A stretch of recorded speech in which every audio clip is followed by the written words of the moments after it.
தீபாவளி என்று கங்கா ஸ்நானம் ஆயிடுத்தா அப்படின்னு கேட்குறா. ஏன் கங்கா ஸ்நானம் ஆயிடுத்தான்னு கேட்குறா, வேற ஏதாவது ஸ்நானம்னு கேட்கக்கூடாது அப்படின்னா ஒரு காரணம் உண்டு. வராக அவதாரத்திலே பெருமாள் பாசுதூர்த்து கிடந்த பார்மகற்கு பண்டொரு நாள் மாசுடம்பில் நீர்வாரா மானமிலா பன்றியா என்று பெருமாள் வராக அவதாரம் பண்ணினான். பூமி பிராட்டியார தன்னோட தந்தத்தால மீட்டு மேல கொண்டு வந்தான். இந்த பூமி பிராட்டியார தீண்டினபடியினாலே இவாளுக்கு ஒரு புத்திரன் பிறந்தான். அவன் பேர் பௌமாசுரன் அப்படின்னு பேர்.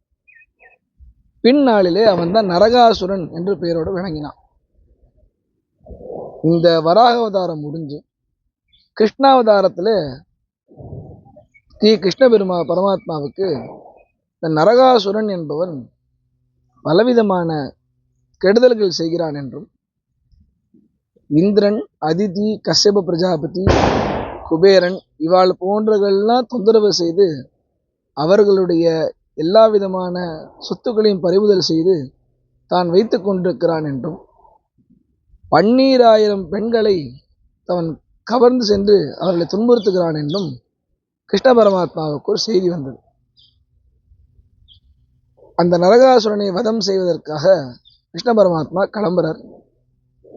சத்யபாமையை திருக்கல்யாணம் பண்ணி கொண்டு கருடவாகரிலே பெருமாள் புறப்படுறார் என்று ஒரு கதை உண்டு. இன்னும் நீங்க இந்த அசாம், அப்புறம் அந்த அசாம் பக்கத்துல அந்த கவுஹாத்தின்னு நினைக்கிறேன், அங்க போனா பிரம்மபுத்திரா கரையில ஹஸ்வக்லாந்தால் நடனம் மேல இருக்கு. அது பார்த்தா ஒரு மேல இருக்கும். இது நிரூபணம் உண்டு, இதுக்கான சாத்தியக்கூறு உண்டு அப்படின்றத அங்க போனேன்னா தெரியும். அங்கதான் கிருஷ்ண பரமாத்மா குதிரையை நிறுத்தி அந்த குதிரைக்கு எல்லா விதமான தீர்த்தங்களும், அந்த தாகத்த தீர்த்தங்களும் குதிரை அலம்பி விட்டதாக இன்னும் அந்த மக்கள் நம்புற ஹஸ்வக்லாந்தான் இடம். அது வழியாக பெருமாள் சென்று நரகாசுரனை வதம் செய்கிறார். நரகாசுரன் முதலிலே வராமல் இந்த முரண் என்ற அசுரனை முதலிலே அனுப்பி அந்த முரண் என்ற அசுரனை பெருமாள் வதம் செய்கிறார். அதனாலே பெருமாளுக்கு முராரி என்று பேர். அடுத்து நரகாசுரன் வருகிறார். நரகாசுரன் பெருமாள் வதம் செய்கிறார். இந்த நரகாசுரனை வதம் செய்த பின்னர் இந்த நரகாசுரன் பெருமாளத்தில் வரம் கேட்கிறான். என்ன கேட்கிறான்? நான் இத்தனை நாளா நரகத்துல எல்லாரையும் அழுத்தி வச்சிருந்தேன். இந்த நரகத்திலேருந்து இவ வெளில வர்றதுனால இவளுடைய வாழ்க்கையானது பிரகாசமா இருக்கு. அப்படி பிரகாசமான சமயத்துல என்னுடைய இந்த மரண நாளை எல்லாரும் எப்படி கொண்டாடணும்னா ஒரு தீப ஒளி ஏற்றி கொண்டாட வேண்டும். ஒன்று. ரெண்டாவது, எல்லாருக்கும் ஒரு மோட்சம் கிடைக்கணும். எப்படி கிடைக்கும் அப்படின்னா, கங்கே கங்கேதியே புரூயாத்து யோஜனானாம் சதைரப்பி முஷ்யத்தே எஸ்ய பாபேபியோ விஷ்ணுலோகம் சகச்சதி. இந்த கங்கையானவள் எல்லா பாரத தேசம் பூரா ஆசேத்து இமாச்சலத்திலேருந்து ஆரம்பித்து கீழே நாகப்பட்டினம் வரைக்கும் எல்லா நதியிலையும் எல்லா மலைகள்லையும், இன்னும் சிம்பிளாக சொல்லப்போனால் எல்லாராது பைப்பு டேப்லையும் வந்துட்டாரா கங்கா. இன்னைக்கு போய் நம்ம டேப்பை திறந்தோம்னா கங்கா அப்படின்னு நம்ம தலையில் கங்கை வந்து விழுவலாம்.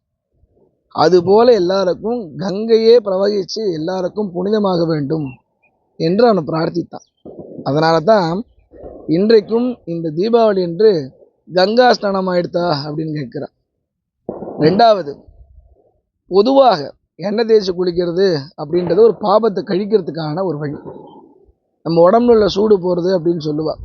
அதாவது சத்துவகுணம் உள்ள போய் ரஜோகுணம் வெளில போகிறது, தமோகுணம் வெளில போகிறது, அப்படிதான் அர்த்தம்.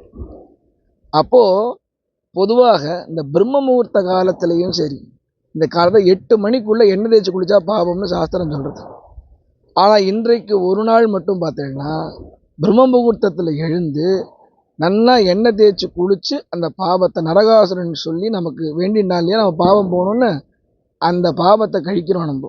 அதனால இன்னைக்கு ஒரு நாள் மாதிரி எக்ஸப்ஷனல் என்னன்னா, விடியற் காலத்துக்கு முன்னவே எண்ணெய் தேய்ச்சி குளிக்கிறது ஒரு எக்ஸப்ஷன் நமக்கு. அதனால காலை எழுந்தோடனே குழந்தைகளுக்கு நலங்கிட்டு ஒரு மஞ்சள் தடவி அப்புறம் தலையில் எண்ணெய் வச்சு அந்த பிரம்மமுகூர்த்த காலத்தில் குளிக்க சொல்லுவாள்.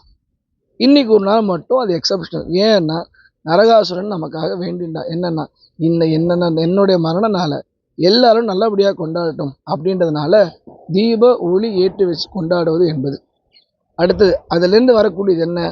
ஐஸ்வர்யம் கிடைக்கிறது. புத்தாடை உடுத்திக்கிறோம். எதற்கு காரணம்? மனசு தூய்மையாகணும் அப்படின்றதுக்காக. மருந்து சாப்பிட்றோம். ஏன்னா இத்தனை நாளாக நம்ம எல்லாரையும் அழுத்தி வச்சிருந்ததான அந்த அந்த நரகாசுரன் அழுத்தி வச்சிருந்ததான அந்த துர்லபமானது நம்ம அமுதாக உள்ளே போய் நம்ம மனசையும் உடம்பையும் சுத்தப்படுறது இந்த மருந்து.